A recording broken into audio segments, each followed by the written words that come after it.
Olá, pessoal, tudo bem com vocês? Estamos aqui na nossa primeira aula do nosso primeiro livro, do nosso clube de livros essenciais para a vida. E o nosso livro é O Velho e o Mar, o nosso primeiro livro aqui, né? Vou fazer essa aula sozinha porque, infelizmente, os meus alunos que entraram ainda não conseguiram ler o livro. Mas essa aula vai ficar aqui na plataforma, né? Para vocês assistirem após a leitura do livro. Por quê? Porque vai ter muito spoiler, tá? Minha aula vai ser totalmente cheia de spoiler. Então, se você quiser assistir sem ter lido o livro, fica por sua conta e risco, está aqui o aviso, tá bom? Então vamos lá, vamos começar em nome do Pai, do Filho e do Espírito Santo. Amém. Vinde, Espírito Santo, enchei os corações dos vossos fiéis e acendei neles o fogo do vosso amor. Enviai o vosso Espírito e tudo será criado e renovareis a face da terra. Oremos. Ó Deus, que instruístes os corações dos vossos fiéis com a luz do Espírito Santo, fazei que apreciemos certamente todas as coisas segundo o mesmo Espírito. Gozemos sempre da sua consolação. Por Cristo Senhor nosso. Amém. Estamos reunidos e continuaremos em nome do Pai, do Filho e do Espírito Santo. Amém. Então, ressaltando, né, que a minha visão é uma visão cristã a respeito do livro, porque toda literatura, né, tem uma visão cristã, fala sobre o bem e o mal e sobre a humanidade, né, sobre o ser humano, seus desafios, as suas lutas, a sua vida, né, cheia de dificuldades, cheia de tu tribulações e cheia de coisas boas também. A gente passa por coisas boas e ruins. E isso é aprender sobre a humanidade. Quando a gente lê um livro de literatura, a gente está aprendendo mais sobre nós do que sobre a história, né. Então é isso, vamos lá começar então. Então aqui, a primeira parte é falando sobre quem foi o autor, né. Quem foi Ernest Hemingway? Ernest Hemingway, ele nasceu em 1899 e faleceu em 1961. Um dos mais famosos escritores norte-americanos. Nasceu em Oak Park, Illinois, não sei como fala, nos Estados Unidos, no dia 21 de julho de 1899. Com 17 anos, já escrevia para um jornal em Kansas City. Então, ele era já um escritor aos 17 anos, para ver a intimidade que ele tinha, né, com a literatura já. Fascinado pelo perigo, se alistou como voluntário da Cruz Vermelha, no exército italiano. Durante a Primeira Guerra Mundial, foi correspondente de guerra em Madrid durante a Guerra Civil Espanhola e morou em Cuba durante a Segunda Guerra Mundial. Então, ele participou de 2 guerras e morou em Cuba, né, e Cuba foi a maior influência aí dele para escrever o livro O Velho e o Mar. Lá ele velejava, lá ele pescava, então ali tem muito de Cuba ali nesse livro, sua vivência lá, né. A vida e obra de Hemingway tem intensa relação com a Espanha, país onde viveu por 4 anos. Uma breve e mais marcante passagem para o escritor americano, que estabeleceu uma relação emotiva e ideológica com os espanhóis. Famoso por seu estilo aventureiro, sua obra tem como cenário as touradas da Espanha, que ele gostava, as caçadas submarinas em Cuba e os safaris na África. A gente também vê um pouco, né, a respeito de safari na África, os leões, né, que ele coloca na história, os leões na praia, né. Levou para a literatura o estilo sintético do jornalismo, principalmente em obras que refletem sua experiência pessoal. Então, com certeza, né, as suas obras todas refletem as suas experiências pessoais. E ele escreve de uma forma sintética mesmo, né, não escreve, histórias muito grandes, né, ele é bem mais, escreve o essencial mesmo ali do que precisa ser escrito. Isso não quer dizer que não seja muito, muito boa a sua narrativa, né, ele consegue se realmente expressar ali o que ele quer dizer, a gente consegue entrar, né, no interior do personagem, nos seus sentimentos, é uma narrativa muito bonita mesmo. Em O Sol se Levanta, relata o cotidiano de um grupo de expatriados boêmios, ingleses e norte-americanos vivendo em Paris e Pamplona, depois da Primeira Guerra Mundial. Em 1929, publica Adeus às Armas, onde descreve a desilusão de um oficial, motorista de ambulância durante a guerra e seu papel como desertor. No livro Por Quem os Sinos Dobram, retrata suas experiências como repórter durante a Guerra Civil Espanhola. Já na década de 1930, resolveu partir com um amigo para uma pescaria. 2 dias em alto mar que terminaram em Havana, a capital cubana, para onde passou a voltar anualmente na época da pesca ao marlim, entre os meses de maio e julho. Então ali onde ele se aperfeiçoa na pesca, né. Na cidade, hospedava-se no hotel Ambos Mundos, em plena Habana Vieja, bairro mais antigo da cidade, que se tornou o lar do escritor e o cenário que comporia a sua história e a da própria ilha pelos próximos 23 anos. Ao cobrir a Guerra Civil Espanhola como jornalista do North American Newspaper Alliance, não hesitou em se aliar às forças republicanas contra o fascismo, o que viria a ser o tema do livro Por Quem os Sinos Dobram, em 1940, considerada sua obra-prima. Quando a República Espanhola caiu e a Europa vivia o prenúncio de um conflito generalizado, Hemingway retornou para Cuba com Marta, que foi uma de suas esposas, né? Então, eu não li nenhum desses outros livros, pretendo ler, né? Principalmente quando os sinos dobram, que é o mais famoso, mas eu gostei muito, muito da leitura desse livro aqui. Levando uma vida turbulenta, Hemingway casou-se 4 vezes, além de ter tido vários relacionamentos. Em 1952, publicou O Velho e o Mar, com o qual ganhou o prêmio Pulitzer de ficção em 1953 e também foi laureado com o Nobel de Literatura em 1954, devido ao seu domínio da arte da narrativa e pela influência que exerceu no estilo contemporâneo. Realmente, na narrativa dele, muito, muito boa, e com estilo mais moderno, né? Ao longo da vida do escritor, o tema suicídio aparece em escritos e cartas e conversas com muita frequência. Seu pai suicidou-se em 1929 com problemas de saúde financeiros, infelizmente, né? Vamos ver uma parte que não é muito boa da história dele. Aos 61 anos, enfrentando problemas de hipertensão, diabetes, depressão e perda de memória, na manhã de 2 de julho de 1961, em Ketchum, Idaho, tomou um fuzil de caça e disparou contra si mesmo. Encontra-se sepultada no cemitério de Ketchum, no condado de Blythe, em Idaho, nos Estados Unidos. Então, infelizmente, né, ele tomou esse rumo, a gente não sabe dizer os motivos, assim, né. O que dá para entender é uma depressão profunda que ele se encontrava, então a gente não pode julgar essa questão, né, a gente não sabe a situação em que ele se encontrava, mas podemos aí, eh, pedir a misericórdia de Deus, né, para sua alma, que ele encontre essa misericórdia em Deus, né. Então, falando sobre os livros, com muito spoiler, vou fazer um resumo, depois faço uma reflexão, depois vou passar de outro resumo, passar para uma outra reflexão. Lembrando que as minhas reflexões são, o que eu senti a respeito do livro, tá? O que eu achei, o que eu vi, o que eu senti, o que eu aprendi, o que que esse livro me impactou em quais aspectos. Então, é uma coisa bem pessoal, espero que vocês, né, às vezes vocês vão se identificar com alguma coisa, espero que vocês também possam tirar as suas próprias conclusões. E aqui eu estou passando as minhas impressões, tá bom? Então vamos lá. O livro possui uma narrativa em formato corrido, né, sem separações, em capítulos, e se trata de uma história curta. Então é um livro que ele é muito curtinho, ele tem várias imagens, então é um livro realmente curto. Se fosse sem as imagens ia ser menor ainda. Ele tem 124 páginas e não tem capítulo nenhum. Então às vezes você vai lendo, vai lendo, vai lendo, até se perde. Nossa, eu ainda estou lendo, porque se você vai esperar um fechamento em alguma coisa, tem algumas coisas que tem algum fechamento ali, mas a maioria vai seguindo, principalmente quando ele está em alto mar. Então, você tem que se policiar para ler: "Ô, espera aí, vou ler tantas páginas por dia, né, vou ler essas páginas", porque senão você vai e não vai terminar no final do livro, porque é um livro muito bom, né, a leitura foi muito rápida, muito bom, gostoso de ler, a narrativa é maravilhosa, de fácil interpretação. Então, essa questão de não ter capítulos é um pouco difícil, porque a gente fica esperando, né, um fechamento para entrar no próximo, e nesse livro não temos, tá. A história se passa no litoral, né, maravilhoso, eu amo livros que se passam no litoral. Lembrando que o autor também morou no litoral, né, em Cuba, velejava e pescava. E mostra um pescador idoso, viúvo e pobre chamado Santiago, muito experiente, que tinha por companhia apenas um garoto que o incentivava e dava ânimo para viver e seguir em frente.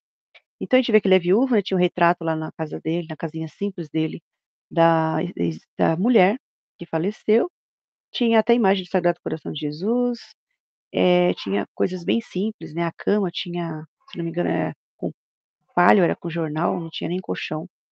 Ele morava numa casa muito, muito simples mesmo. E esse garoto sempre estava lá para incentivá-lo, né, a estar junto com ele, e é uma relação muito bonita entre os 2. O nome do menino era Manolin. também pescava, e o velho o havia ensinado o seu ofício, desde que era bem pequeno. A gente vê relato lá ele falando que tinha uns 5 anos quando já ia pescar com o velho.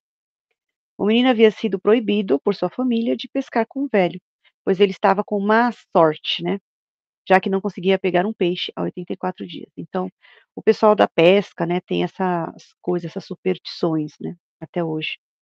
Então, como o velho não conseguia pescar, os pais do menino não deixou mais ele pescar com o velho para ele não pegar essa má sorte do velho. Então, o velho tinha que pescar sozinho.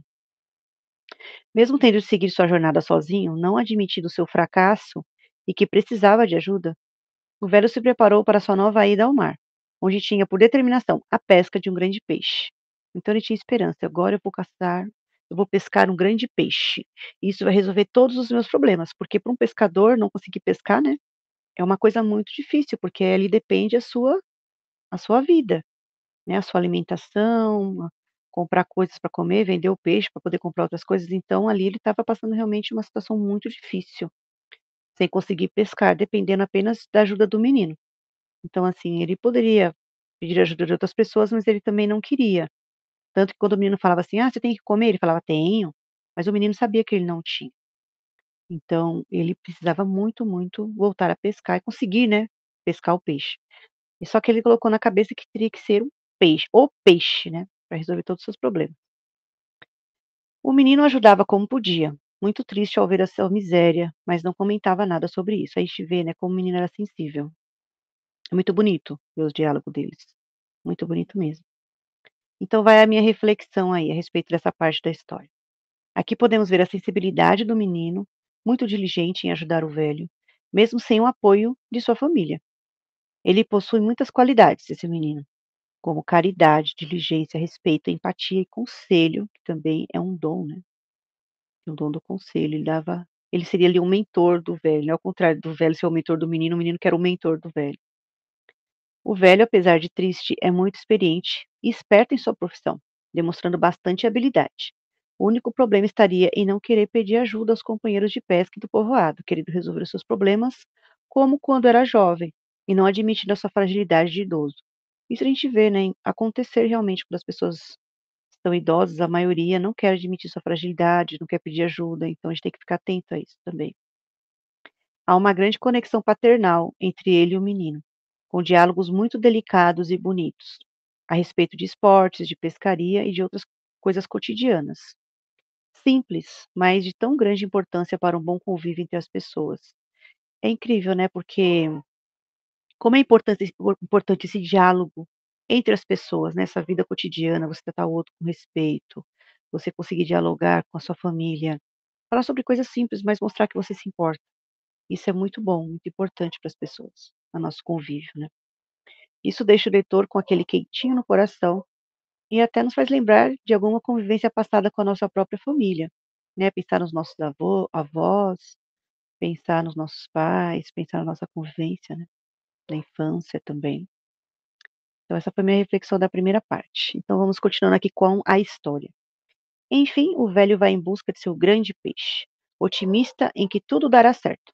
Tudo é providenciado por ele e o menino, que não pode ir, mas o auxilia em tudo. Sempre estarei perto do velho, motivando. O velho precisa ir sozinho e encara o seu desafio. Só que vai muito longe.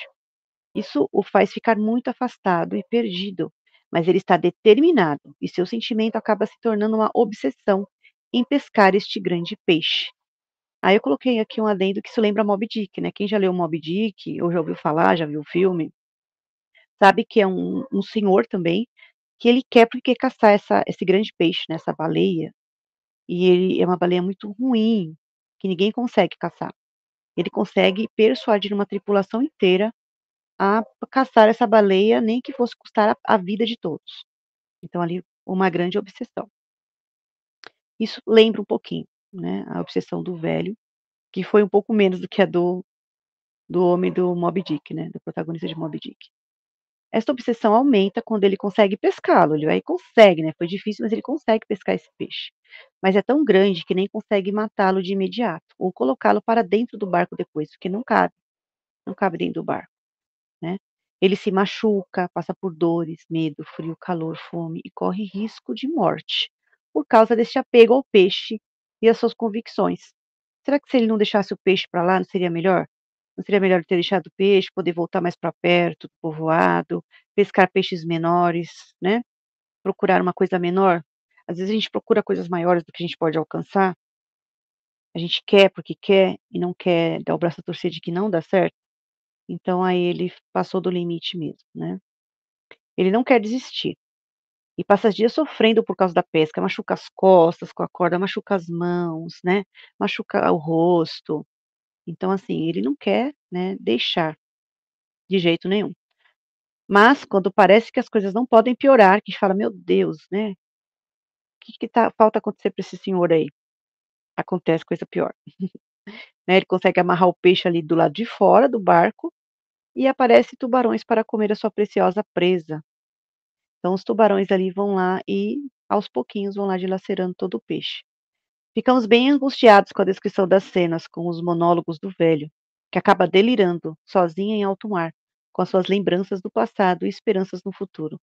Se conseguisse levar esse peixe para vender no povoado, pois seria o fim de tanta pobreza e privações em sua vida.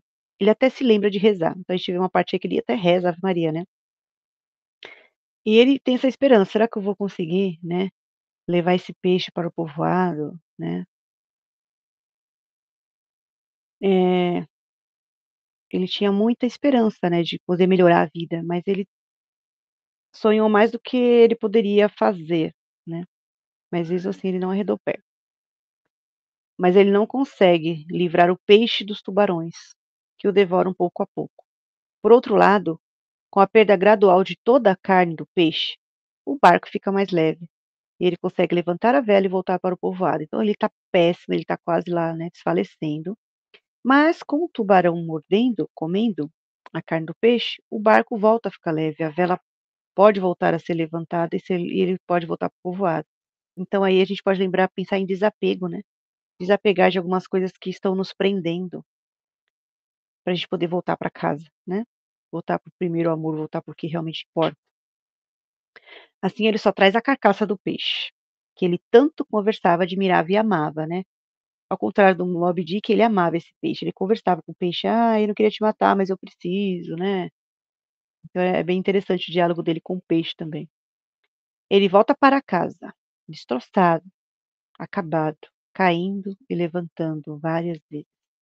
E chega ao fim, enfim, à sua cama, tão desejada durante a sua aprovação, né, como ele desejava deitar ali na sua cama. Mas ele cai e levanta até conseguir chegar. O menino o encontra, chora sua desgraça e cuida dele. Enfim, tudo acabou. Mas a prova do grande peixe pescado e de sua aventura estão no barco, para que todos vejam e admirem a sua força e coragem. Então, a prova de tudo que ele passou está ali, a carcaça do peixe que ele tanto sofreu para pescá-lo, né. Então vai a minha reflexão aí.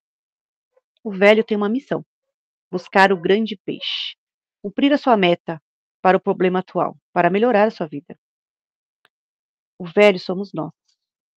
Temos pessoas que nos incentivam, o menino, representado no menino, pessoas que nos ignoram, cuidando da própria vida, os pescadores, as nossas metas e sonhos, o grande peixe, nossas boas experiências, os sonhos, os pássaros, né, ele sonhava ali com os leões, ele sonhava, ele pensava na sua vida quando era mais jovem, que ele até lutava, né.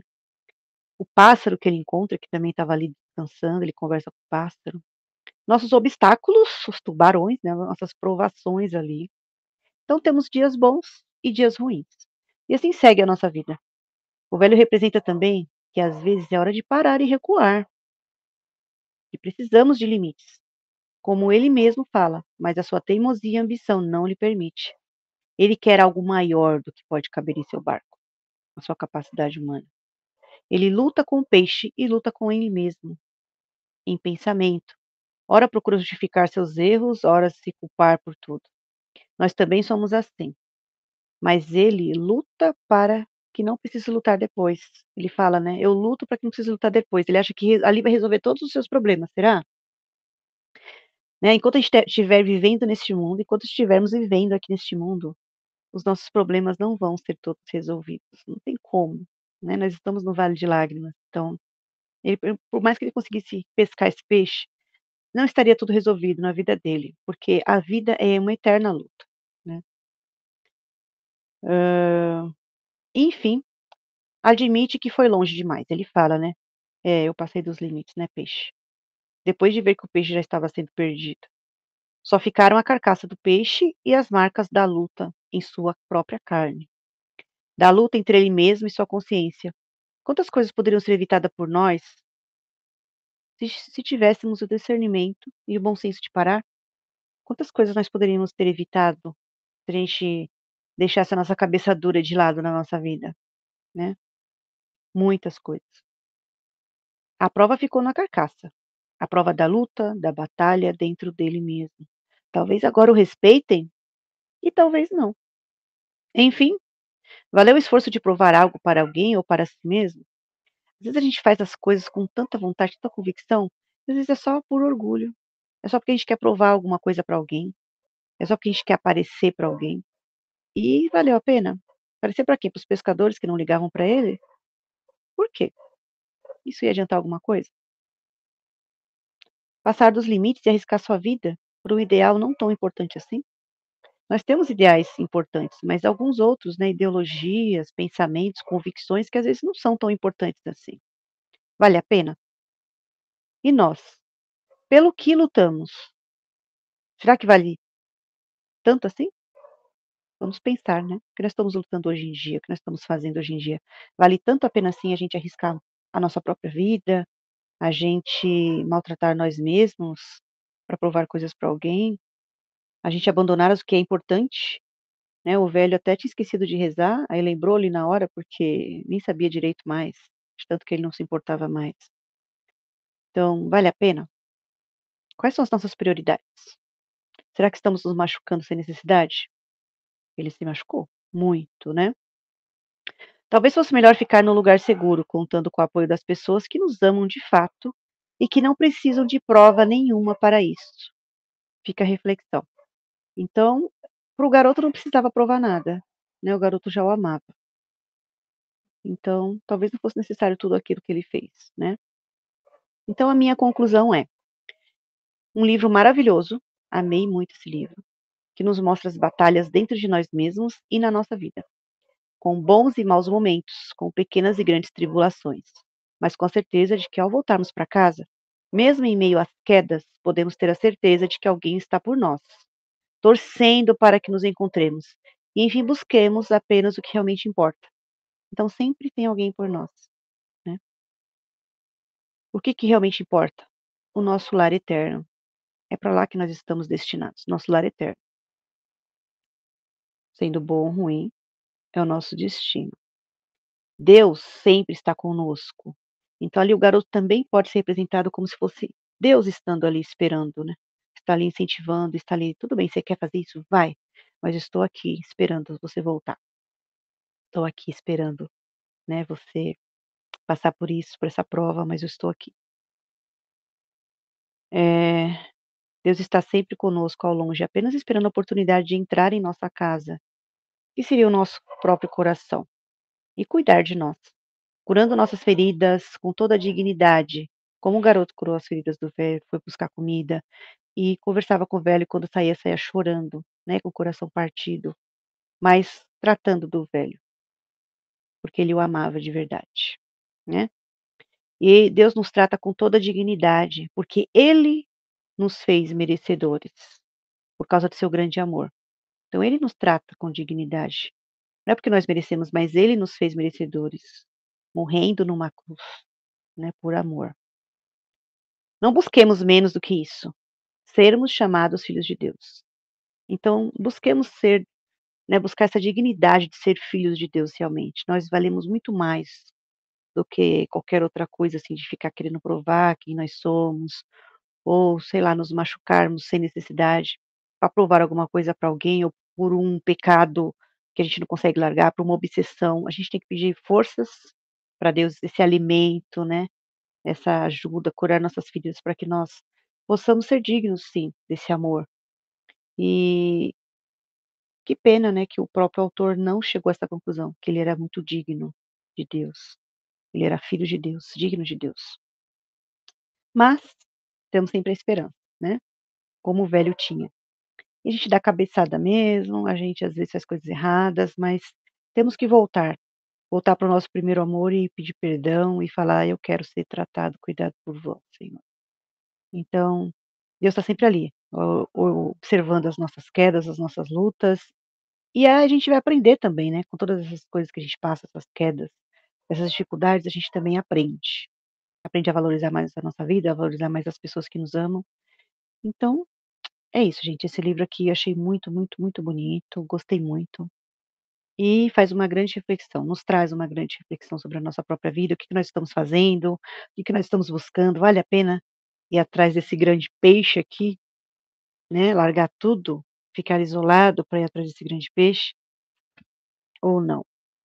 Então escrevam aí para mim nos comentários, me falem aí lá no grupo o que que vocês acharam, tá? E é isso, partimos para o nossa próxima leitura, que dê tudo certo, nós vamos ler o Hobbit, né, outro livro maravilhoso, então espero por vocês na próxima aula, e vamos rezar uma Ave Maria, para Nossa Senhora abençoar a nossa vida e abençoar a nossa mente, que nós consigamos absorver toda essa reflexão para nós de uma maneira boa, para que nós melhoremos, a nossa consciência, o nosso modo de agir, né, e possamos refletir sobre o que estamos fazendo da nossa vida, o que estamos buscando, né. Que Nossa Senhora nos ajude a ter discernimento, tá bom? Ave Maria, cheia de graça, o Senhor é convosco.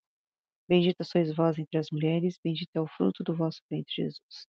Santa Maria, Mãe de Deus, rogai por nós, pecadores, agora e na hora da nossa morte. Amém.